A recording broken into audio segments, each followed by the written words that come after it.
What's up everyone, it's Rocky back again with another video. So today we're doing a speed build. We're actually going to be building in Brindleton Bay on the Dodson's Creek lot. So what we are going to be doing is trying to stay constrained within the 32 tiles to keep it a tiny home as opposed to it becoming a micro home or a small home. As you can see here, I'm starting to lay out the floor plan of the home. Because we only have 32 tiles, there aren't many variations that we can do as far as floor plan. We just sort of laid down a simple L-shaped floor plan there, and I'm going to go ahead and roof that. Now, as you can see, I sort of do modern style roofing here by reversing it like that so that you kind of have a sawtooth look. I felt that just gave the home some extra character since it was, of course, so small in the first place. A small package really should be designed to have as much character as possible. As you can see here, we're doing the wall heights, made those taller. Gonna go ahead and get some windows on there. And I'm actually going to go ahead and put in an outdoor deck, as you can see here. So what we're trying to do is cover this front area. And then you'll actually see that I move over to the side and end up putting a very large deck on the side. I realized that those don't count against your tiles when you're building, only enclosed rooms do. So what I decided was that, okay, well, they're going to have a tiny home. Let's at least give them some outdoor space. So you can see here that I'm adding some doors to the property. We actually end up doing a nice big sliding door on the front, just a normal tiny home door on the back. You can see that it does take me a minute there to choose those doors, but we did decide to go with red for the exterior trim accent color. I generally try and choose both doors that have the same trim color just to keep things looking uniform. So as you can see here, I'm kind of figuring out now, moving around so much, how I'm going to lay out this floor plan. So you can see I bulldozed that wall. That's sort of for a water closet. It creates like a recess in that bathroom there that you can see. That way we can put a toilet in there without it really taking away from the floor space that would be available in there otherwise. You can see that we don't want to really cover the property in windows, especially our areas in the living room and the kitchen. We're going to need that wall space. So what I ended up doing was I only actually put 2 side windows on the property, and then for the bathroom I did that upper row of windows that you can see there. I did add windows to the roofs as well, just to sort of make them look like they're dormers, to give it some extra character. Now you can see here that I tried to basically make it to where you could see, or where sunlight would come in through those. That didn't work out quite how I wanted.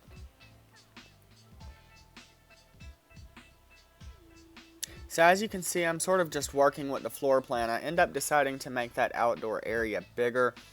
I decided for this property that, like I said, I wanted a decent outdoor area since they're of course limited on the interior space.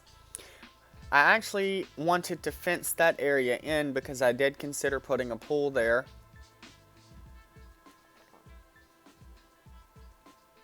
Now as you can see, it doesn't want to let me do that.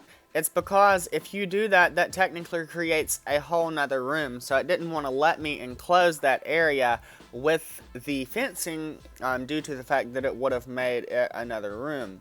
And then that, of course, would have exceeded the size of the tiny home.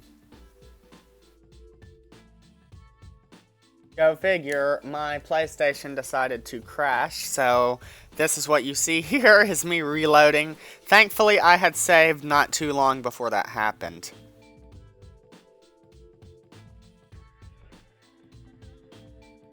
Alright, and we are back. So as you can see there, it actually did not save that fencing that I'd already put on in the previous section before it crashed, so we end up going back and redoing that fencing due to the unfortunate scenario of an error message on my PlayStation.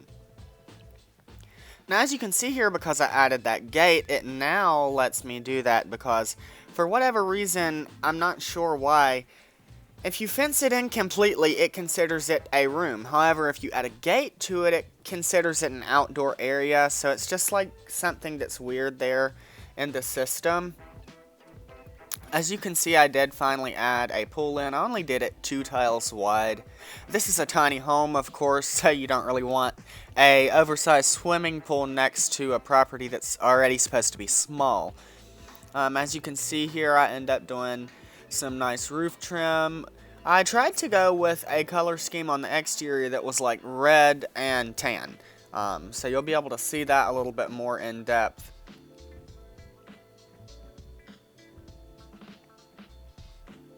Now, as you can see there, I was actually able to successfully open those windows in the roofs up to create skylights like I wanted to. I was happy about that. And what you can see here is I'm just sort of making sure that we're still going to be fitting in within the first tier of the tiny home. It's only going to have 1 bedroom, 1 bathroom, and technically it doesn't even have a bedroom because the bedroom and the living room are one. Assigned some lot traits. I made it a dog hangout. I gave it fast internet and natural light. I always tend to give the lots that are within Brindleton Bay some type of pet trait, so I just made this lot dog friendly. It's only fitting, right? As you can see here, I'm starting to add some pool accessories. They need a nice little float so they can laze all day. I end up adding in ladders, of course, so they don't get stuck in the pool. And as you can see there, I sort of filled that deck out a little bit more because I do want an extra area outside for a grill and an outdoor table. So as you can see, I filled that in. I made a little walkway over to that gate. The reason why I switched it to night just then is because I always like to see, I know it sounds weird, but I always like to see how the property is going to look in the dark before I start to add siding to it, which is what you see me doing now. It's a way for me to see how the shadows are sort of going to balance on that particular lot, because every lot, of course, has different casting patterns for which way shadows go.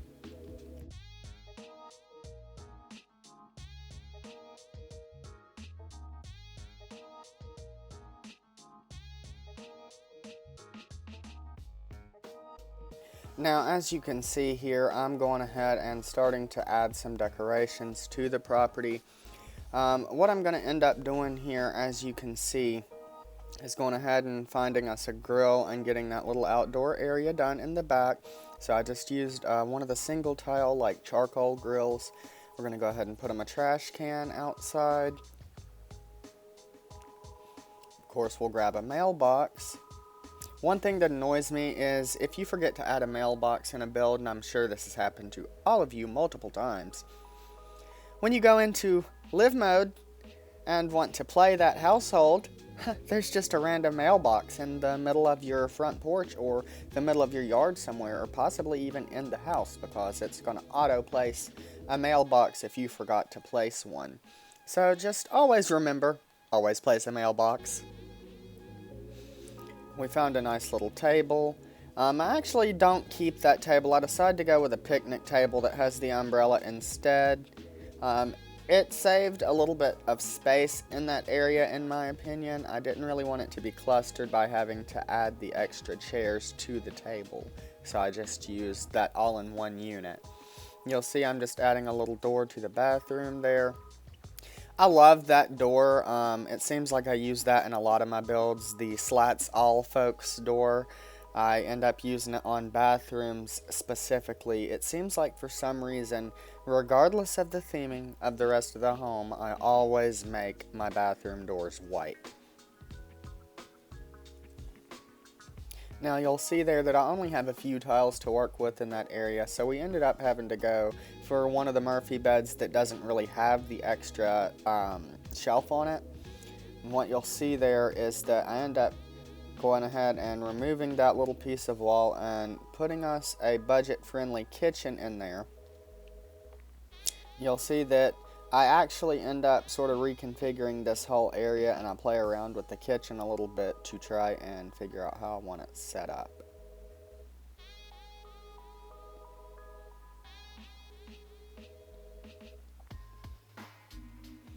Now what you'll see there is that I end up having to move the kitchen over one tile due to the stupid rule that you need a countertop in between the stove and refrigerator besides the sink counter. So we had to go ahead and move that over. That way I'd have 2 counters at least.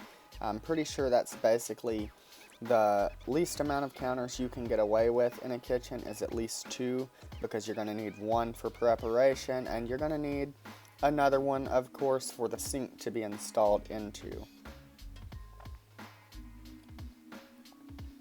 I suppose you could get away with using only 1 counter if you added a bathroom sink into the kitchen, but of course that would look questionable. Now you'll see here that I do end up using a lot of the tiny home pack items. So if you don't have the tiny home pack, not only will it not be possible for you to do this build with the same lot perks. You can build this home, just not with the same lot perks, because you won't have the 3 different tiers of tiny home. However, you won't have those furnishing items that you saw me use, like the Murphy beds, the all-in-one TV console. One thing that I do like is with the tiny homes pack, everything is mid-mod. I love mid-mod. Mid-mod is literally my favorite building style. My living room suit in real life is mid-mod. So are my tables that match it.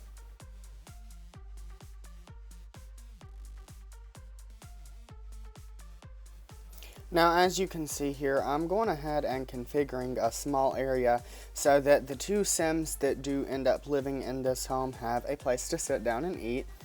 One thing that you can actually get away with doing is just simply not putting in eating space at all. They can sit on the love seat or the couch and eat, or they can always walk out the back door and sit at the picnic table and eat.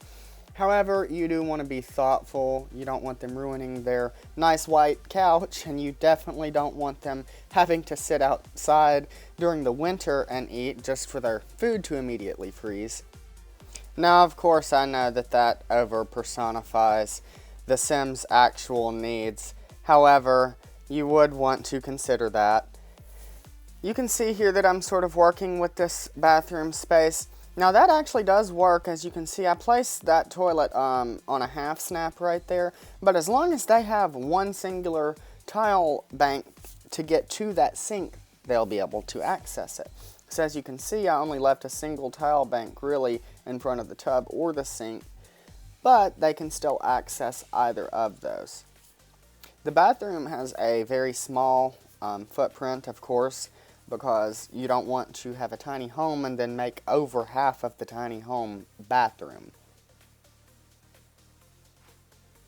And what you can see here is that I am going to go ahead and put an outdoor shower in as well. I figured even though this home is tiny, why not at least give them some amenities?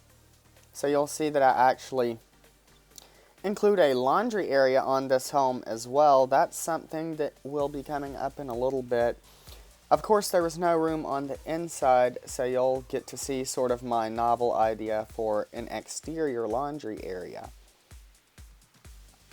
Now, I've actually seen exterior laundry areas in real life in areas that have warmer climates, so I don't really think it's that far-fetched to have an outdoor laundry area. They do make appliances in real life that are like completely weatherproof, that are meant to be used outside in that manner. You can see here that I also extended that roof over to cover that area right there. So we're going to move that trash can over and go ahead and add that laundry stuff in there like I was saying. And of course you'll just choose something neutral to match the exterior of the house if you are going to copy that idea of the exterior laundry space. Now you can see it's covered with a roof and they have the ability to walk right out there, do their laundry.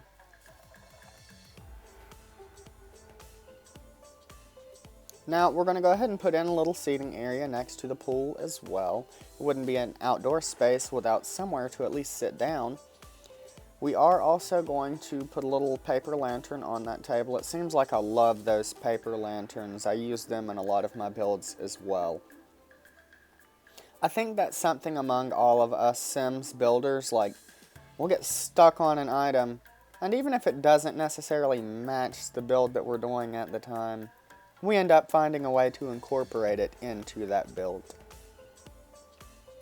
And you can see here that I'm hiding some of those little tube lights right directly underneath the cabinets. You don't want them to be stuck inside the cabinet where they're not shining through properly. You want them to be basically attached at 90 degrees, like directly under the counter, to where you can't see it with the bare eye, but the light is still benefiting the area.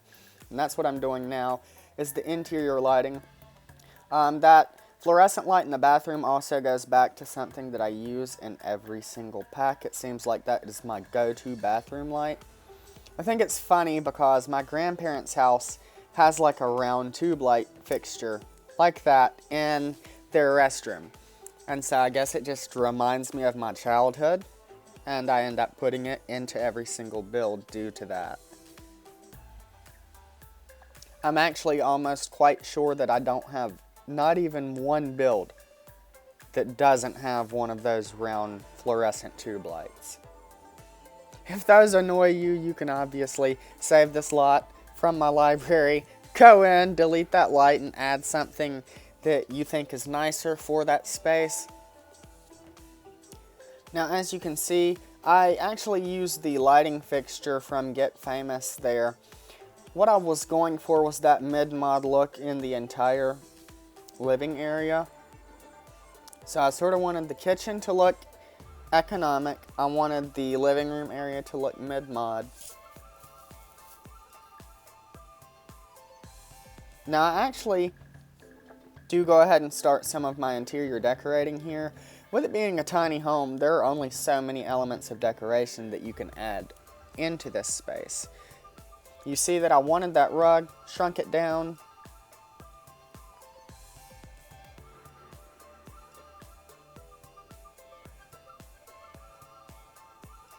We went ahead and tiled that area. We're going to go ahead and give the kitchen some linoleum just right there underneath the appliances, and we'll give the bathroom the same linoleum just to have a budget-friendly yet uniform look. As you can see, I'm basically done with the interior of the home here. With it being a tiny home, there's not a lot of interior to deal with.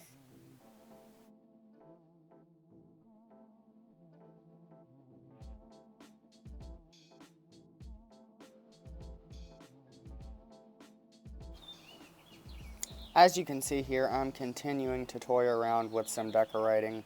What we end up doing is adding the little tiny homes planter. I was going to put it outside, and then I ended up switching it, as you can see when it transitioned into this clip, to the interior. Went ahead and added a little awning on the outside to bridge that gap between the area that's roofed and the one chair that's not covered with roof. That way they can still sit, at least in the seating area, and not get drenched by the rain.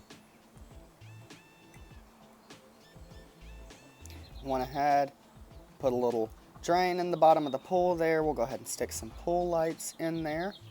And that's why I have it set to night right now, because I'm working with lighting. Generally, anytime I'm working with lighting, I have it set to night. You will have to forgive me, however, because I do believe that I did a little bit more than just lighting in the dark on this build. I try not to do that, and I try to be conscious of the fact that I am filming, so it's better by all means to have it set to at least morning or afternoon when you are filming speed build content. Anyone else that's making speed build content generally already knows that, including myself. It's just something that I forgot in this moment because I was working with lighting. One thing that I love that we got as a part of an update, I believe, it was the birthday update, were those lights that face the exterior of the home. That allows you to sort of do accent lighting, something like you would see in more upscale properties.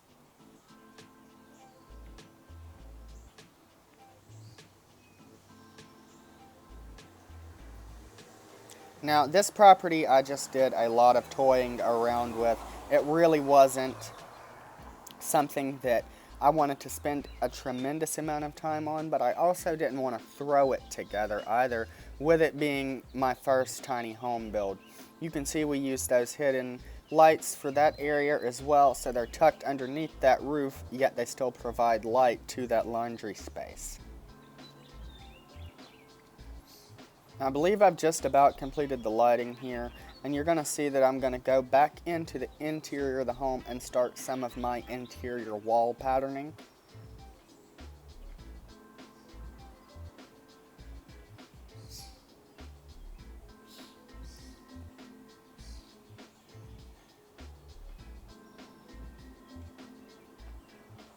I went ahead and used those nice large city tiles in the kitchen area because I felt that they matched the cabinets. Not only did I feel that they matched the cabinets, I felt that they sort of matched the budget-friendly look of the kitchen area that I was going to.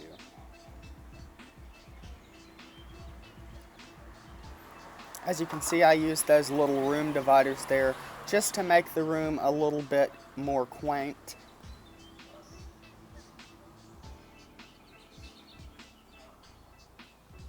What we're also going to do right here is we're going to add some of those shelves that you can just put anything on, and we're going to add those above the bathroom door and then kind of L them around across the top of that Murphy bed there.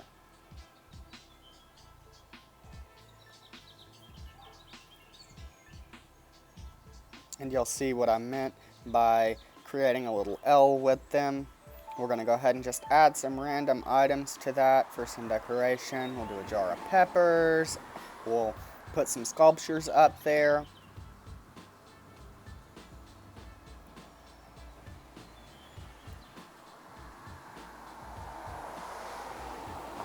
Now this build is basically done.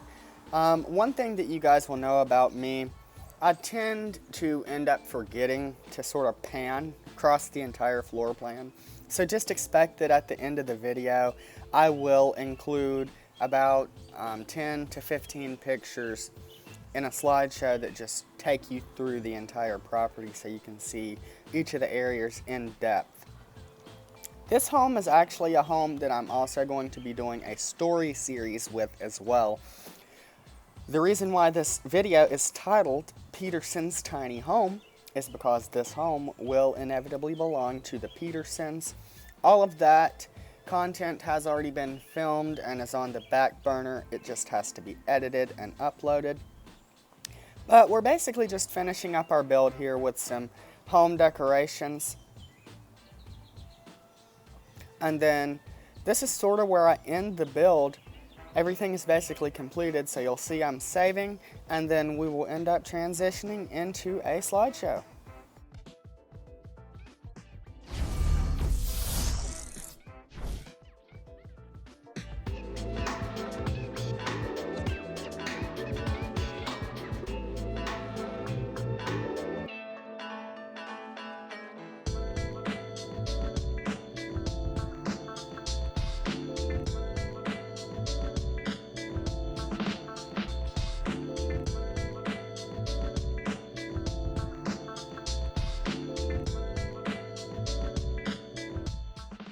Thank everyone so much for watching my video. I hope that everyone enjoyed. Remember to like, definitely leave your comments, and also, most importantly, remember to subscribe and hit that bell.